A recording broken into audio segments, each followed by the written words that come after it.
connections between the Trump campaign and the Trump family and Russia. That's an everyday occurrence. Donald Trump just coming back from Bastille Day in France, where he spent some time with the new French president. And Britton Horn has got a whole lot of great information, so let's bring him in. Good morning to you, Mr. Horn. Good morning to you, Randy. How are you this morning? I'm doing good. Got a bit roughed up in Kingston on Tuesday. I haven't mentioned that. Coming out of the Little Tokyo, one of the security guards decided to rough me up. But other than that, I'm doing good. Did he not know who you were, or what happened? That's a question I can't. You see how it sounds funny. You know, it does sound funny, Randy, but I could assure you that I recognize the seriousness of it. And it's not just that. Is that a couple of days after I gone to the cleaners to take some stuff to clean, and the young lady saying, "So what's your name?" So I said, "You haven't a television?" Or so it seems like not too many people know me in this place, man. Wow. I must say I'm a bit surprised, but there you go. There you go. What's your weather like? Oh, we've been having some rain. We got the end of a tropical wave, so we're still having a fair amount of rain early this morning. We're hoping that it pans out and clears up a bit for the evening's action. Yes, because I hear you talking about the big show. Is it this evening for the show with Ron Pompey and the other guys? Yeah, that's the show we're talking about. Soca Masters 3 happening in Layou. In Layou, yes. I wish you well for that, and I hope, as you said, the rain holds and the weather improves so that everyone could come out and have a good time. Yes, Randy, you mentioned Trump, President Trump, and yes, his demise seems to be getting murkier and murkier. But I am going to repeat a phrase which I've always said to you: time will tell as far as that is concerned. And as you know, Brexit is still very much in the air. The negotiations are continuing. And again, time will reveal all as far as that is concerned, and as far as Theresa May's stay as the Prime Minister of the UK is concerned. We let me say good morning to all of St. Vincent and the Grenadines, and to all of our listeners, listeners of Nice Radio, and listeners particularly of a view from the outside. We have pretty good weather in the sense that it's not raining. It is overcast, though. It is cloudy, and the temperature is 18 degrees Celsius, which is about 64 degrees Fahrenheit. It's a sporting weekend actually in England. We have Wimbledon. We have Wimbledon tennis, the women's final today, and as you guys know, Venus Williams, sister of Serena Williams, who is pregnant, but Venus is in the finals. She's playing against a name which I find difficult to pronounce, but it's Muguruza of Spain. And incidentally, she was born in Caracas, Venezuela, but she represents Spain at the moment. Yeah, that's a good story. Sorry, that's a good story, Britton, because at the start of the tournament, they showed you Venus being emotionally disturbed in that she got into an accident. Someone got killed because of that. That's accident. right, and she's been sued. Actually, yes, that's correct. So to hold it together to reach to the finals, she's got to be good. Yes, and she may well win. Who knows? So that's a story that we have our eye on for later on today. In fact, it starts in about half an hour's time. And it's a story about the elders, because in the men's finals, Roger Federer is there. Absolutely, absolutely. So it looks like age has no barrier now as far as sports is concerned, and as far as tennis is concerned, because Venus is in her 35th year of life, I believe. And also, Randy, we have cricket. We have the women's West Indies women playing cricket in England today. They're playing the England women cricket team, as a matter of fact. And at the moment, the score is West Indies women won the toss, put England women into bat, and the England women are 123 for 5 of 31 overs, and as we know, that's a 50-over game. And also, there's South Africa men playing against the England men, and that's also a very interesting match. So it's a big sporting weekend, and the weather has kindly held for that. So So we're not doing too badly weather-wise. And again, I wish you all well weather-wise, so that the function that you've advertised could be a very good one this evening. On a view from the outside, Randy, this week, 15th of July 2017, we look again, we revisit the issue of crime, with the view being that St. Vincent and the Grenadines continues to be besieged by serious crime. And as a consequence of such escalation in crime, the image of the country continues to be tarnished, and probably tarnished irreparably. On this program, we did a two-part series, one on the 21st of May and the other on the 28th of May 2016, on the crime situation in St. Vincent and the Grenadines. And we highlighted the frightening increase in crime, and especially serious crimes, in the country. Since those two programs, the situation has continued almost unabated. And by the end of the year 2016, the country recorded its highest number of homicide or killings in 1 year. That is, that number was reported to be 39. Just ponder on that for a second. St. Vincent and the Grenadines, with a population of just under 110,000 people, recorded 39 killings in 1 year. Crime, as everyone knows, is an offense punishable by law. In ordinary everyday language, crime is when someone breaks the law.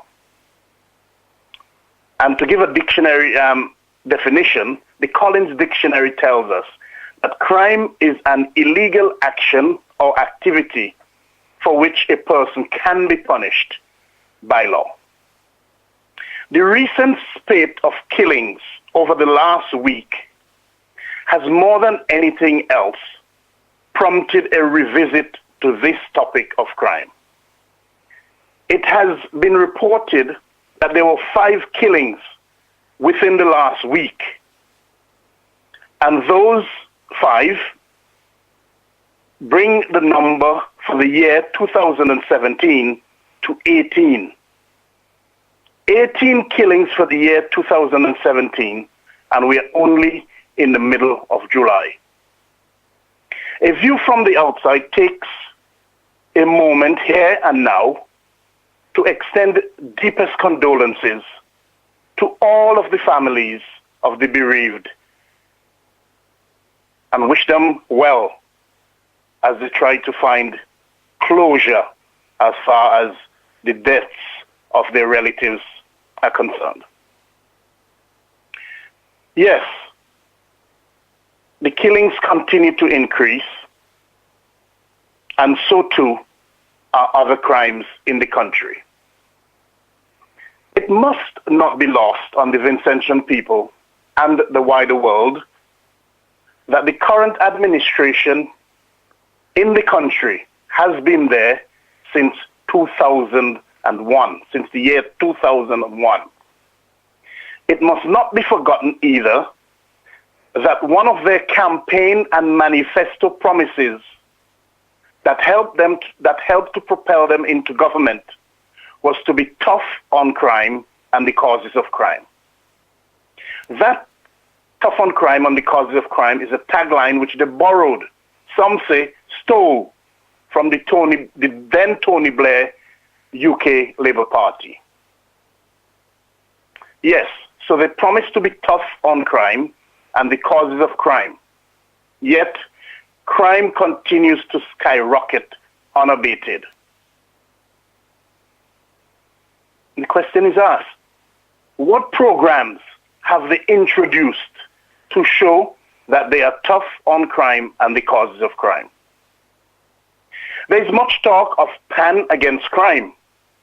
However, the verdict is seriously out on the effect of that program.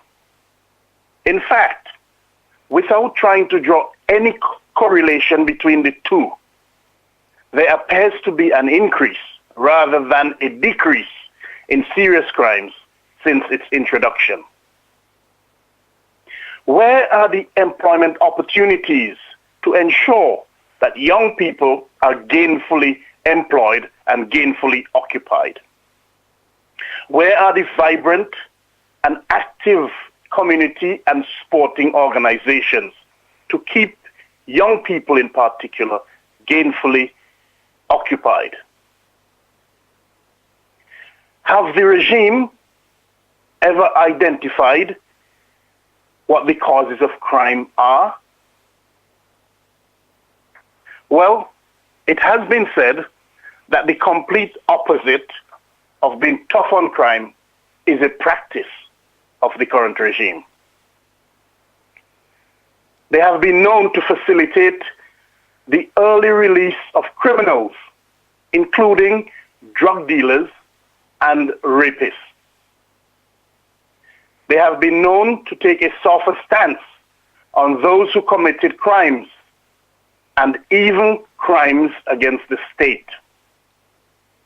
No prosecution in the case of some, and in the case of others, where there is a prosecution, the punishment could only be described at best as a slap on the wrist.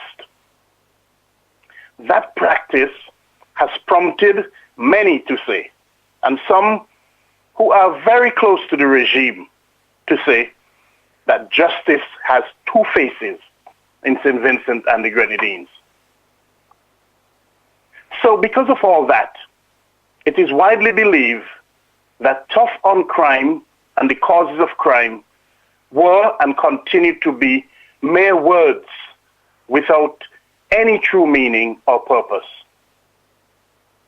Another thing which appears to be on the increase is the number of law enforcement officers, police officers, who are alleged to be involved in serious crimes, including burglary and robbery. This is certainly worrying for the public at large, and it will no doubt further damage the already low trust and confidence which the public has in the police. Also recently, an alleged practice, which is all over social media and which does not speak positively to the image of the country, is that there is an alleged increase, significant increase, in the theft of items from the luggage of passengers leaving the Argyle International Airport. This practice, if it exists, requires urgent attention by the authorities because those allegations are spreading like wildfire and the damage to the country's reputation could be catastrophic. People's complaint must be treated with seriousness and utmost urgency. The optics are not good, and something must be done to remedy that situation with haste. Yes, so all crimes appear to be on the increase in St. Vincent and the Grenadines, and something must be done to arrest the situation. Rape and other violent crimes against women seem to be going up. Predial larceny, which is the theft of farmers' agricultural produce and livestock, is out of control. Theft from government institutions continue to increase. Don't forget that there is the allegation